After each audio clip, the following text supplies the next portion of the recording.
et que tu as compris, c'est qu'on t'a mal expliqué.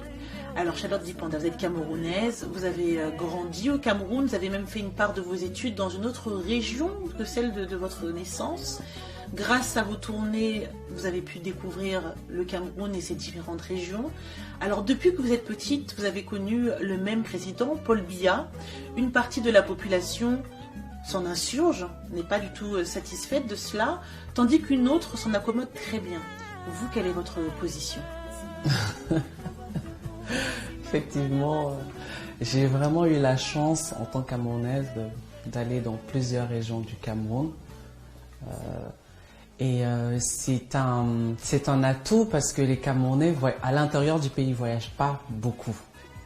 Donc chacun reste dans sa région, reste dans sa ville. Souvent on grandit et puis les autres on les voit toujours comme si c'était un peu des étrangers. D'où l'appellation de l'Afrique en miniature. C'est vraiment un pays qui du nord au sud est complètement différent. Les gens ont des postures différentes, des cultures différentes. D'ailleurs on a presque plus de 200 langues au Cameroun. D'où la difficulté même pour un chef d'État de diriger tous ces Camerounais de tous bords, différents. Mais j'avoue que moi, par exemple, je n'ai connu que le président actuel. Qu'est-ce que ça me ferait du bien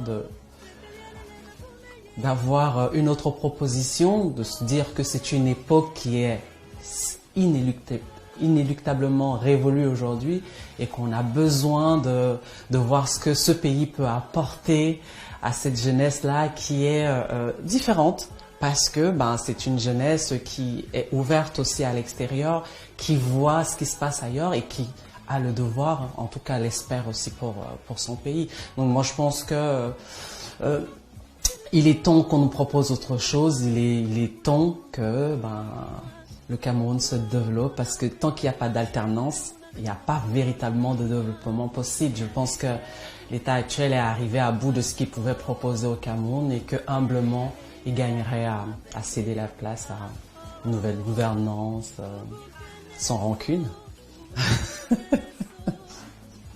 Merci Charlotte. Merci, bonne journée.